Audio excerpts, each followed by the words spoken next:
Falar de Natal é falar de cumprimento de profecias bíblicas. E eu leio então Lucas 1,35. Descerá sobre ti o Espírito Santo e o poder do Altíssimo te envolverá com a sua sombra. Por isso também o ente santo que há de nascer será chamado Filho de Deus. Lucas 1,35. Geralmente nesse tempo a gente fala sobre o que está acontecendo, que é as comemorações natalinas, que é, vamos dizer, a nível mundial, e a gente agradece a Deus por esse tempo poder expor um pouco sobre a pessoa mais significativa, que é o centro do Natal, que é exatamente o Senhor Jesus. E falar de Natal, como disse, é falar de profecias bíblicas, o seu cumprimento, ao começar com a primeira predição que está no livro de Gênesis, capítulo 3, verso 15. Nessa passagem está escrito que o prometido Salvador viria da raça humana através de uma mulher. E eu vou ler o que está escrito aqui. E esse Salvador prometido, chamado nesse texto como o descendente da mulher, iria esmagar a cabeça de Satanás. Assim o diz. Deus falou: porém inimizade entre ti e a mulher, entre a serpente e a mulher, entre a tua descendência e o seu descendente. Este te ferirá a cabeça e tu lhe ferirás o calcanhar. Então fica claro e subentendido que o Senhor Jesus iria nascer da raça humana, descendência da mulher, iria esmagar a cabeça de Satanás. Isso tem um tom muito especial quando foi em o Novo Testamento, em Gálatas capítulo 4, verso de número 4, o apóstolo declara: vindo, porém, a plenitude do tempo, Deus enviou seu filho, nascido de mulher, nascido sob a lei, para resgatar os que estavam sob a maldição da lei. Nascido de mulher, São Paulo faz questão de ressaltar que Jesus nasceu de uma mulher, conforme estava predito na profecia do Velho Testamento. Bem, mas também nós temos que entender que esta mulher, o profeta Isaías, 700 anos, quase 800 anos antes de Cristo, ele fez uma declaração aqui no seu livro, no capítulo de número 7, mostrando que essa mulher teria que ser uma virgem. Eu vou ler Isaías capítulo número 7, o verso de número 14. Assim diz: portanto, o Senhor mesmo vos dará um sinal. Eis que a virgem conceberá e dará à luz um filho e lhe chamará o Emanuel. O Senhor daria um sinal. Que sinal é esse? Uma virgem iria conceber, iria dar à luz um filho, cujo nome seria Emanuel. Bem, muitas virgens, muitas moças existiam no primeiro século, e diz que centenas delas não quiseram se casar no pensamento de ser a escolhida para ser a mãe do Salvador prometido. Deus escolhe então uma jovem, uma virgem desposada com José, cujo nome era Maria. E assim aconteceu o nascimento de Jesus, e conforme vimos a anunciação no verso que lemos inicialmente, Lucas 1,35, descerá sobre ti o Espírito Santo, e o ente santo que há de nascer será chamado Filho de Deus. Então, a profecia está tendo o seu cumprimento, que essa virgem iria conceber o Filho de Deus, o Salvador do mundo, e no livro de Mateus disse que seria chamado Emanuel. Então, mostrando diretamente que a profecia se cumpre. Em um terceiro caso, terceira profecia cumprida aí, nós encontramos quanto à linhagem tribal, a tribo de onde Jesus Cristo veio. Isso a gente pode ver lá no livro de Gênesis, que é da tribo de Judá.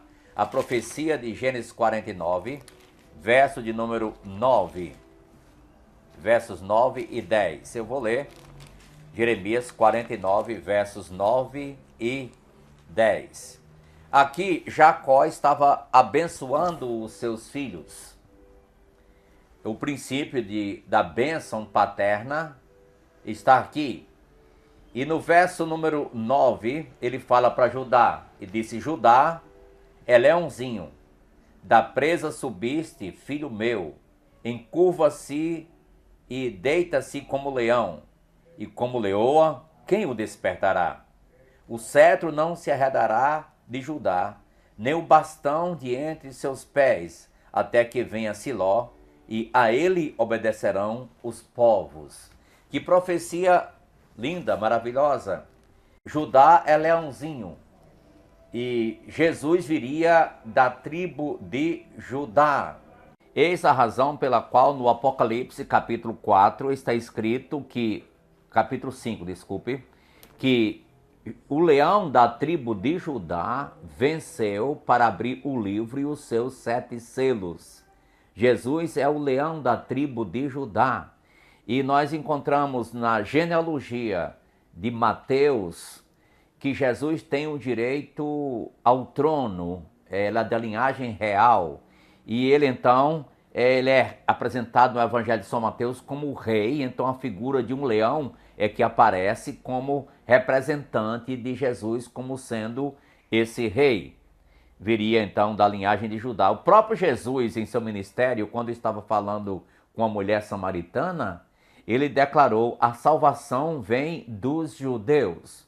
João 4, verso de número 22. Em um quinto caso, nós podemos perceber que tem outra profecia importante, que Jesus Cristo viria, então, da linhagem de Davi, então, filho de Davi, então, para ter o direito ao trono, conforme Deus prometeu a Davi, no livro de Samuel, segundo livro de Samuel, capítulo 7, segundo livro de Samuel, capítulo número 7, e vou ler 2 versos, o verso 12 e o 13.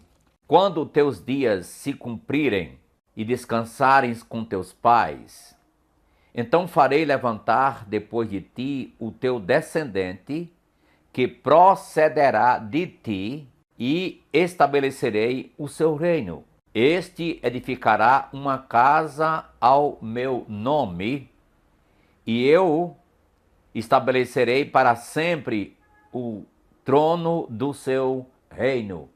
Note, para sempre o trono do seu reino. Deus falava para Davi, e você sabe que Davi foi quem edificou a casa, mas o reino aqui referido seria um trono estabelecido para sempre. E Salomão já passou, mas vem o descendente de Davi, vem Jesus Cristo, que foi reconhecido ao entrar em Jerusalém. Hosana ao filho de Davi, bendito que vem em nome do Senhor. E nós encontramos aqui, então, essa profecia, cujo cumprimento teve exatamente na vinda de nosso Senhor. E Deus fará com que esse reino seja reconhecido mundialmente no milênio.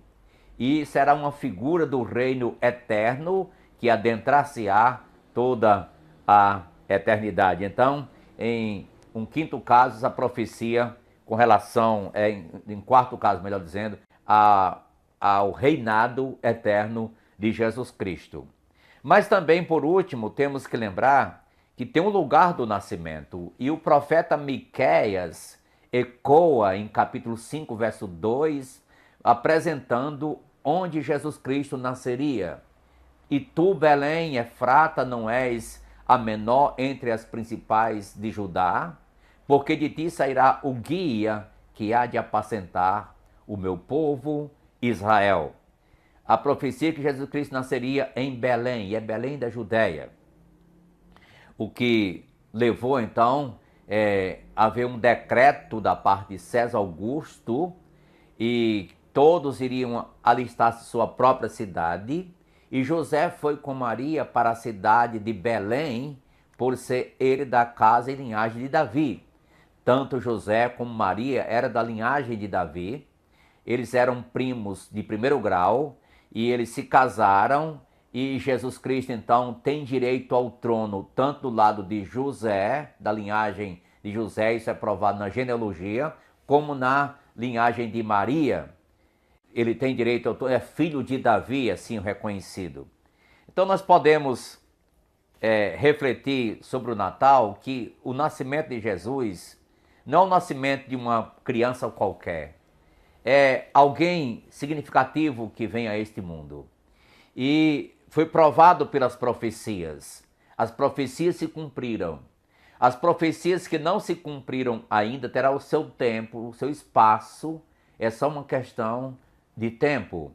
E isso significa que a palavra de Deus não passa, passa o céu, passa a terra, mas ela permanece para sempre.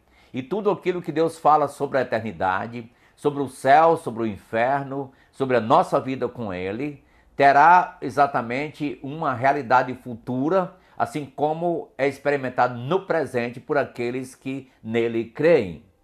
É importante cada pessoa considerar nesse Natal em que você está confiando. Você ler a palavra de Deus, você entende que Jesus é o cumprimento das santas profecias e você crê nele pela palavra do Evangelho, que veio essa boa nova para todo o povo, que Jesus Cristo, Salvador, o Senhor, nasceu? Bem, ele nasceu para que nós pudéssemos nascer para Deus. Ele veio ao mundo para que nós pudéssemos ter a oportunidade de preparar para ir para o céu, para encontrar com o Pai. Ele é a representação máxima de Deus, ele revela o Pai, e ele chegou a declarar em uma sala lá em Jerusalém, na noite anterior à sua morte: eu sou o caminho, a verdade e a vida, ninguém vem ao Pai senão por mim. Prezado, nesse momento reflita sobre o Jesus Cristo que veio. Não se apegue nas coisas que são envolvidas no Natal, nesse tempo apenas nas coisas, mas na pessoa, na essência, na realidade, cujo nome é Jesus Cristo, o Eterno Salvador. Bom, desejamos para todos um Feliz Natal, e o Natal só poderá ser feliz com a essência dele, que é Jesus, a expressão máxima da revelação do amor de Deus, o presente, a dádiva maior que veio e que pode ser recebida em nossos corações. Nossos votos de felicidades a todos nossos telespectadores, aqueles que nos acompanham através desses vídeos, e que em breve estaremos postando o vídeo de Ano Novo para a sua reflexão. Muito obrigado por ter nos acompanhado. Pode partilhar, difundir essa mensagem maravilhosa de Jesus.